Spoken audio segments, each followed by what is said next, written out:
Okay, today I'm going to go over some of the things that I did over the weekend and just give an overview of some of the wiring. I didn't get a chance to film all that just because it got really tedious, but I did film some of it and I'll make some videos on that, but I'll show you, I guess, some of the finished product. But today we're going to put on the engine guards, the LED lights, and get some of this body work back together, maybe even get that chain oiler finally buttoned up, and could be almost good to go. Hey, you want this? Get out of here. Okay, so let's get this.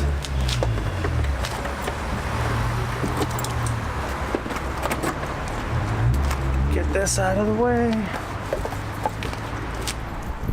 All right, so some of what I did was I put in this accessory fuse box. Let me get that cover off real quick just to show you what's going on in here. I had to go pick up some more little screws because I lost the other ones that went with this. Okay, so I put in this accessory fuse box, and it allows me 3 keyed circuits, and then there are 2 that are always on. I'm not going to use those. I'm actually only using 2 of the keyed circuits, one for the USB port and one for the heated grips. Leaves me 1 more keyed if I ever need it, and then if I ever want to do like a heated jacket or something, instead of just going to the battery, I can go straight to this. Also, when I got this, I ended up desoldering the wires on this end. So this accessory fuse box comes with the main relay that turns this on once you have a trigger wire, but it allows you, I guess, if you have some type of custom bike, to wire in brake signals and turn signals and other things, and that's what this rail on that side is for. I sealed up that side and desoldered those wires from the board. I'm just using this accessory side. I think I got this on Amazon for $55. Seals up pretty good. It is open here, so you want to mount it somewhere that might not get any, water around it, or I suppose you could seal that up. I'll put these screws in, and then later I'll probably put a label over this, just to label, even though I know what's on there, just to label that. So the main wiring that powers this is through this harness here. It's fused. I have the trigger wire to it. That comes down here to the battery. This was for my Denali lights that are down here. So this is the switch eliminator. So these come on immediately when the bike starts. And then I bought the data trim option. That little box is down here, mounted on this, I guess, the side in here, and zip tied in, and that allows me to trigger the lights so they come on at half power, and then I've got it wired in to use this to bring them to full power, and then I wired in what's going to be for the Kawasaki LEDs to the switch that came to the Denali. And this is just temporary mounted. I bought a little plate that's angled, and that'll go right here, so I can switch on the LEDs that are on the side right here. These front lights will always be on, and I'm going to put the amber lenses in those, and then if I want them on brighter, I would just switch them on with this. I wired in a dual port USB. The reason why I wired it to the back of the bike is this accessory relay from Kawasaki. They spec that should only be a 5 amp circuit, and I think these LEDs use maybe 1.5, 2 amps at the most. But if 2 things are plugged in at once, this thing can put out a total of 4.8 amps if your phone has a quick charge Sometimes I charge camera batteries and stuff like that that might be in the tank bag. So I wanted this to be able to use the full 5 amps or 4.8 if needed. I wired in a ABS kill switch. So this is on, this is off. When it's off, turns off the ABS light will come on. You turn it back on, and then you have to power the bike off and then back on, and then it comes back on as normal. And I have a whole different video. The wiring to that is under the tank. So I brought these wires in here. Let's see. I ended up buying this trailer harness cable, and it has 7 conductors in it, so that allowed me to bring up a bunch of wires to the front, and then I split it halfway down, and that I brought out 2 wires to the ABS to complete that circuit. So I cut one of the wires to the ABS harness and then just interrupted it by connecting it into one side on one wire up to the switch, and the other wire to connect back up to the other side of it. So when the switch is on, it completes the circuit. When the switch is off, it cuts the circuit. And that is up in here. And then here's that cable, or the trailer cable here, runs down the bike under the tank. Then, had I thought about this earlier, I would have taken this off or done this before, but this has already been installed and it's Loctited in. I didn't want to take it off, so I routed it this way. The only thing is the seat it has 2 prongs, so you kind of have to jiggle it to get it on here. It would have been probably better to run this under this crossbar or this frame rail and then back to here, but it is what it is at this point, and it was so much different wiring. I mean, this is a trigger wire all the way up to this switch, and I ran these Denali light wires, some back to the power, and then this comes up underneath the tank. Let's go around to the other side here.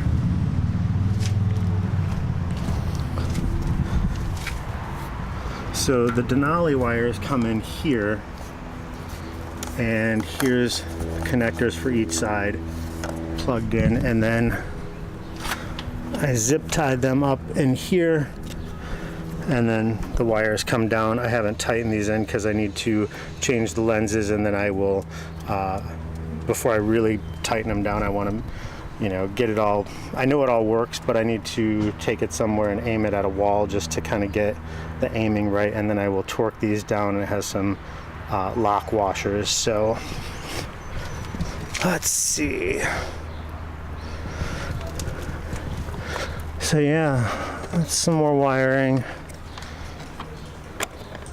Probably put another zip tie or 2 once I screw that down, and then I just velcroed this in just in case I need to pull it out a little bit to get some room to change wires, or I didn't want to do a full-on double stick tape and then have to try and pry it out of there if I ever need to change something. To get to the tail light, you just need to take these 2 screws off. This just comes up, and then you can get to the tail light there, so you don't have to mess with anything right there. And because this originally housed the toolkit, it fits fine right here. I have my toolkit, and let's see.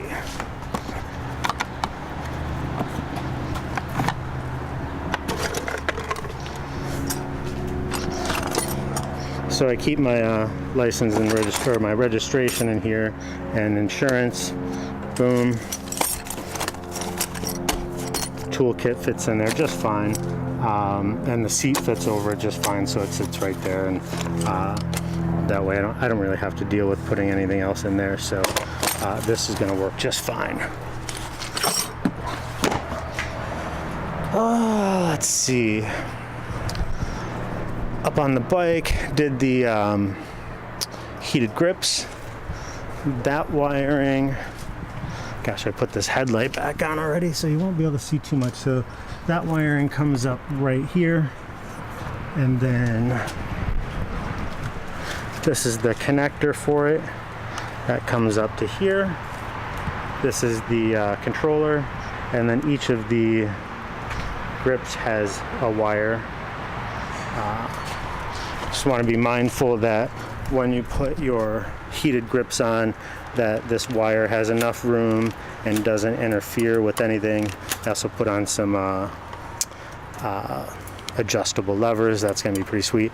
And then the bark busters, I've got the storm covers, and then I also bought LED, the bark buster LED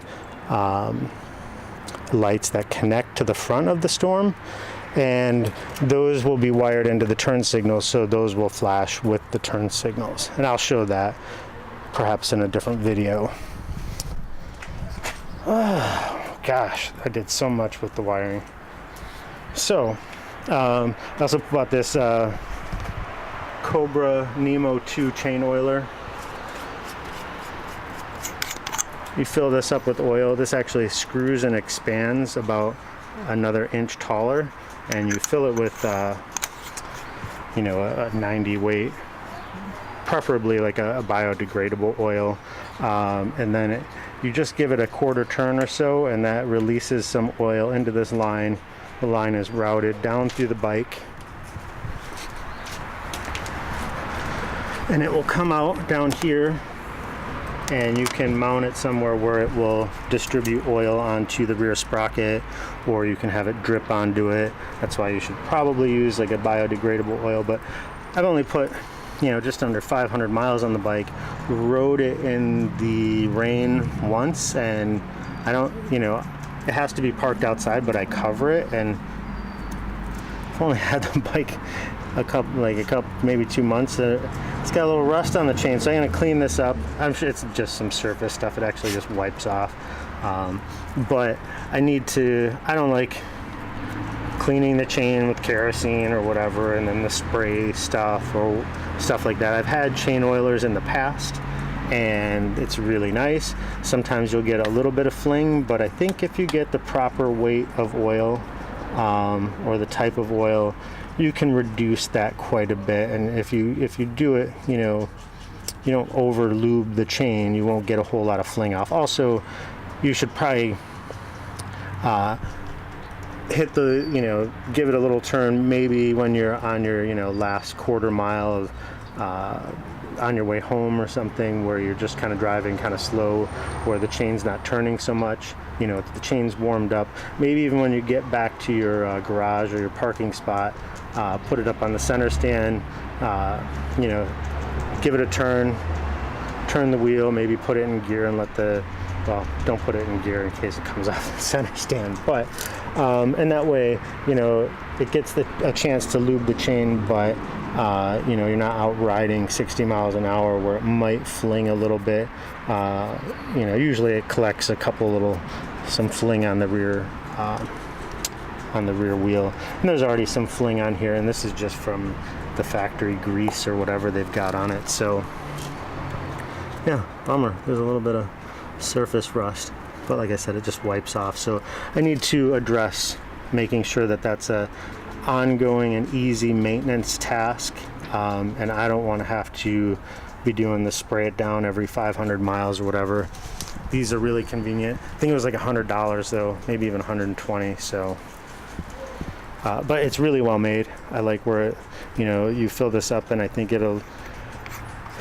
they say it'll last, you know, what the reservoir will last maybe 3,000 miles of, you know, lubing the chain every 400 miles. So, you know, it doesn't really look like it holds a lot, but you really don't need a whole lot. It will distribute around the chain just fine.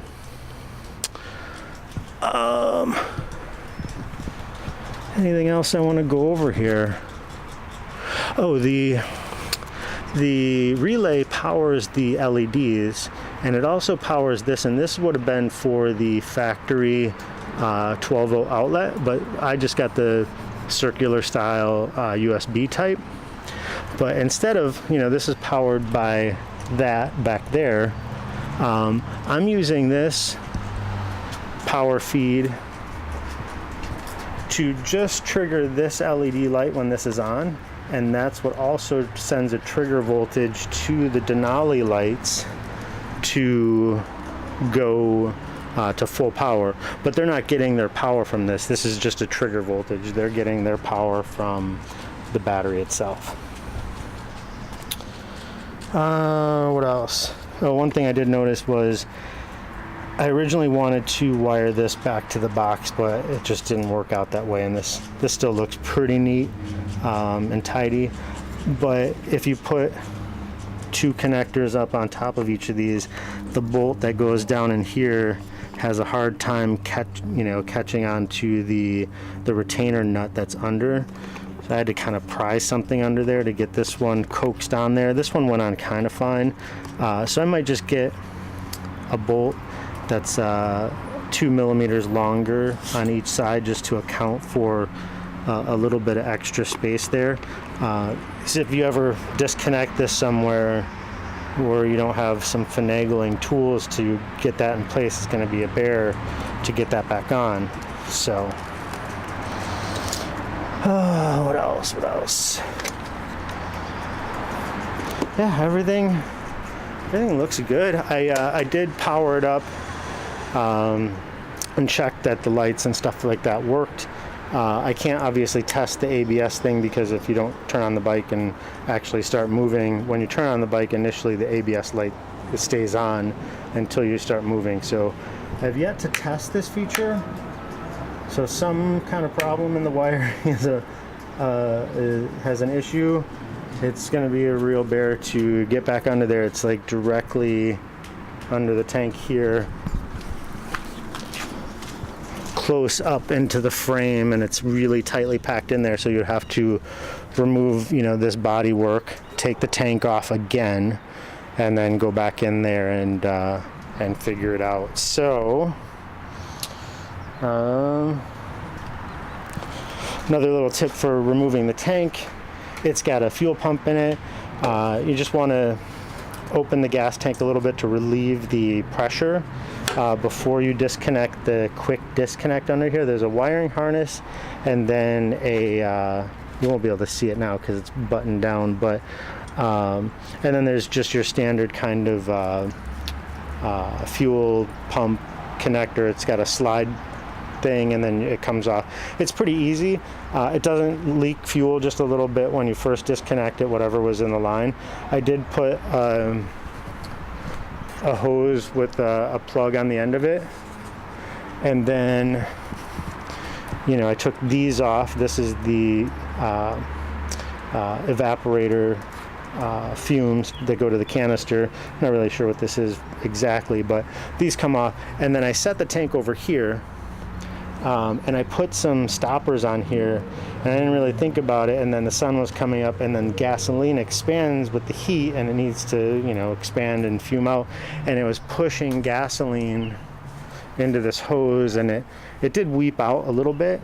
So what I did was, on these little rubber stoppers, is I just cut a little slit in one of the stoppers, just enough so expansion gas can come out. Not gasoline liquid, but like vapor, but it wouldn't really be fuming out. So if you put some little rubber stoppers on here, just this top one, just put a little 1/8 inch slit all the way through, so when this expands, vapor can release and it doesn't push gasoline back out the line.